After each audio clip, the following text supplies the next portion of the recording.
The United States military is currently navigating a severe logistical and strategic crisis as its air defense network faces unprecedented pressure.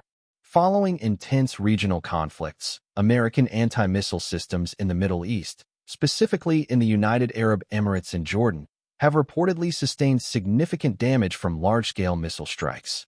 This operational failure has forced the Pentagon into a desperate move, withdrawing terminal high-altitude area defense units from South Korea to fill the widening gaps in the Middle Eastern front.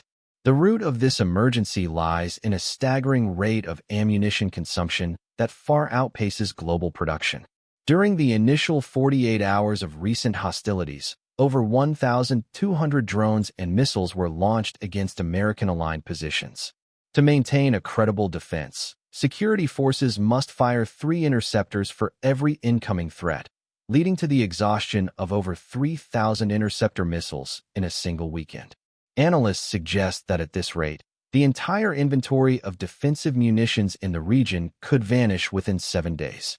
The financial and industrial burden of replacing these assets is equally daunting. A single Patriot Advanced Capability 3 interceptor costs nearly $4 million, while a single interceptor for the more advanced missile shield exceeds $12 million. Even more concerning is the manufacturing bottleneck. Current annual production for these high-end interceptors is limited to roughly 600 units per year. While the United States aims to increase this to 2,000 units by the early 2030s, the current output of just a dozen or so units per year for specific advanced systems cannot match even a single day of active combat consumption. This robbing Peter to pay Paul strategy has immediate geopolitical consequences.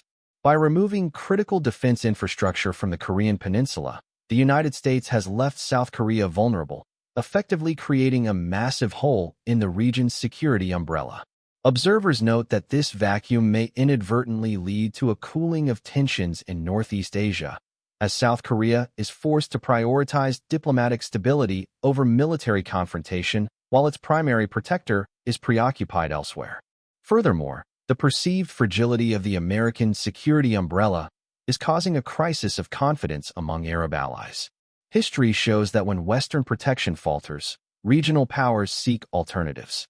During previous decades, nations like Saudi Arabia turned to external powers for ballistic capabilities. Today, the high efficiency and cost-effectiveness of alternative air defense systems, capable of intercepting stealth aircraft and resisting electronic interference, make them an attractive option for Middle Eastern nations looking to diversify their strategic partnerships. Ultimately, the current predicament highlights a dual failure of industrial capacity and hegemonic overreach.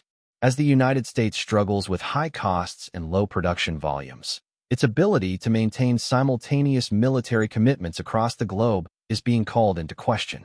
The redeployment of assets from East Asia to the Middle East may offer a temporary fix, but it risks a permanent erosion of the alliance system that has defined global power for decades.